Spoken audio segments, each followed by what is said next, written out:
According to the National Electrical Code, specifically NEC 410.20, it is not permissible to utilize the gutter space within a fluorescent strip fixture for the passage of conductors that are not directly associated with the operation of that specific lighting fixture. This regulation aims to prevent overcrowding, ensure proper heat dissipation, and maintain the overall safety and integrity of the electrical installation.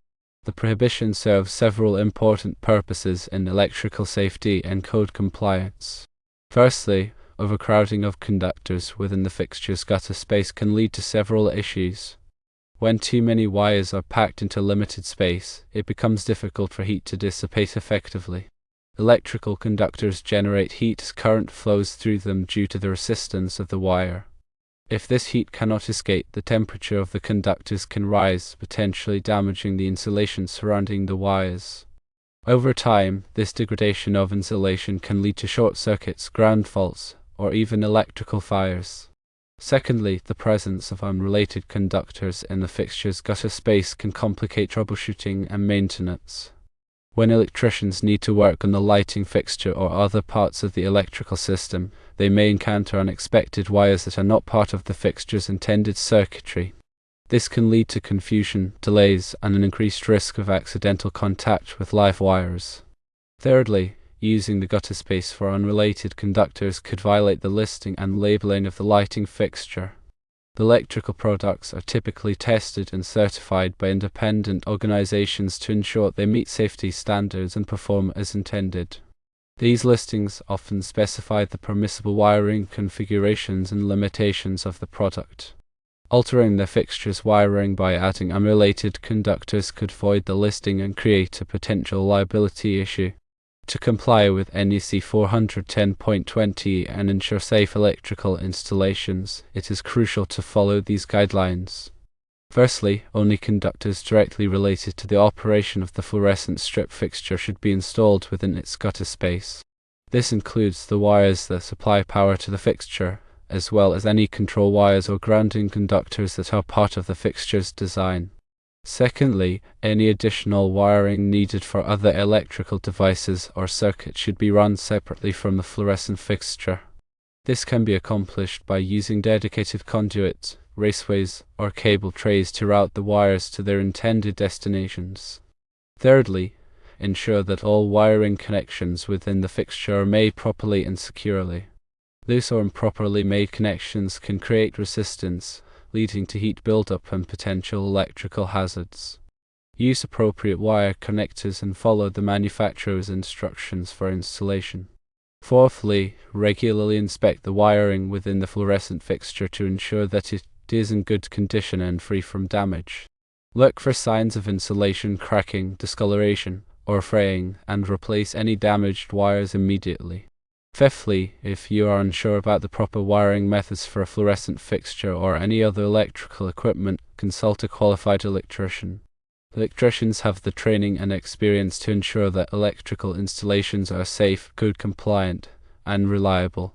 Failing to adhere to NEC 410.20 can have serious consequences, including electrical hazards, property damage, and legal liabilities. It is essential to prioritize electrical safety and follow the code requirements to protect yourself, your property, and others from potential harm. Additional considerations for maintaining electrical safety include proper grounding. Grounding provides a low resistance path for fault currents to flow back to the source, tripping a circuit breaker or fuse and preventing electrical shock hazards. Ensure that all electrical equipment is properly grounded according to the NEC requirement. Surge protection is another important aspect of electrical safety. Power surges can damage sensitive electronic equipment and even cause fires. Install surge protective devices, or SPDs, at the service entrance and at individual branch circuits to protect against voltage spikes. Regular electrical inspections are also crucial for identifying potential problems before they become serious hazards. Schedule periodic inspections by a qualified electrician to check for faulty wiring, overloaded circuits, and other safety issues. Arc fault circuit interrupters, RFCs, are designed to detect arc faults, which are a common cause of electrical fires. A size can quickly shut off power to a circuit when an arc fault is detected, preventing a fire from starting. Tamper-resistant receptacles are designed to prevent children from inserting objects into electrical outlets. These receptacles have spring-loaded shutters that prevent access to the electrical contacts unless a plug is inserted. When working with electricity, always follow safe work practices. Wear appropriate personal protective equipment, such as rubber gloves and safety glasses. De-energize circuits before working on them, and use lockout/tagout procedures to prevent accidental energization. Never overload electrical circuits. Overloaded circuits can overheat and cause fires. Check the ampacity of the circuit and the wattage of the devices plugged into to ensure that the circuit is not overloaded. Use extension cords safely. Extension cords should be used only temporarily and should be properly sized for the load they are carrying. Avoid running extension cords under rugs or across walkways where they can be damaged or create a tripping hazard. Keep electrical equipment away from water. Water can conduct electricity and create a shock hazard. Never use electrical appliances near water, and keep electrical outlets and switches dry. Be aware of the signs of electrical problems. Flickering lights, burning smells, and sparking outlets can all be signs of electrical problems. If you notice any of these signs, have a qualified electrician inspect your electrical system.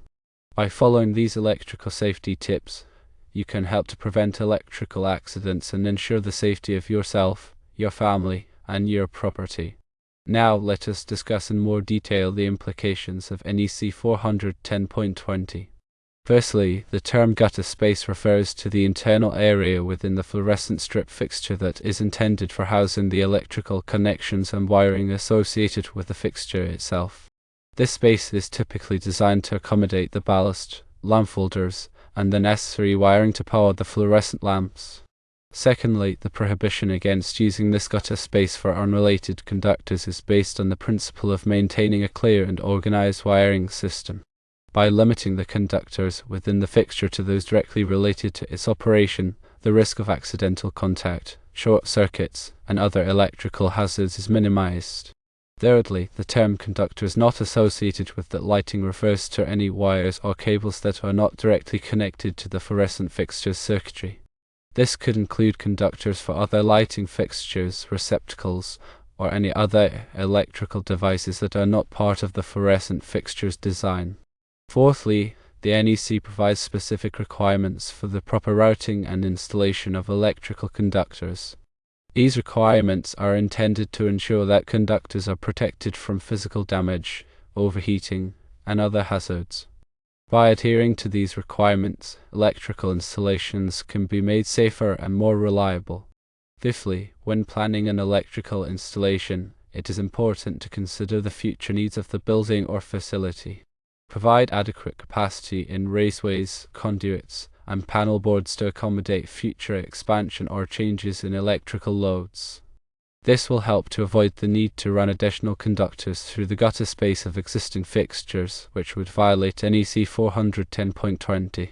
Sixthly, if additional wiring is needed in the vicinity of a fluorescent strip fixture, consider using a separate junction box or raceway to house the conductors.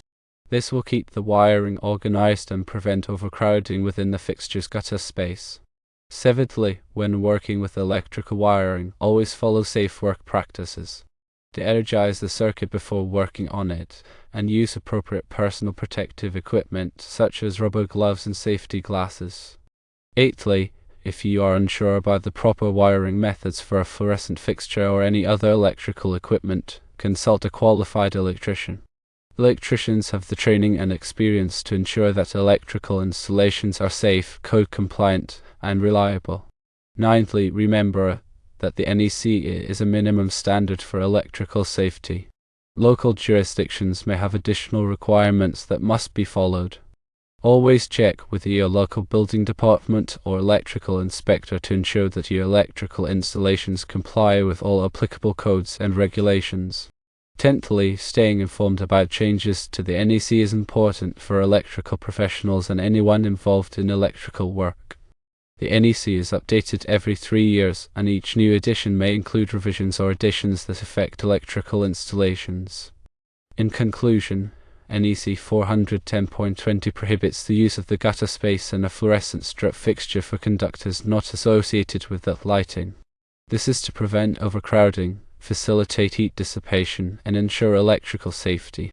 By understanding and adhering to this code requirement, you contribute to safer and compliant electrical installations.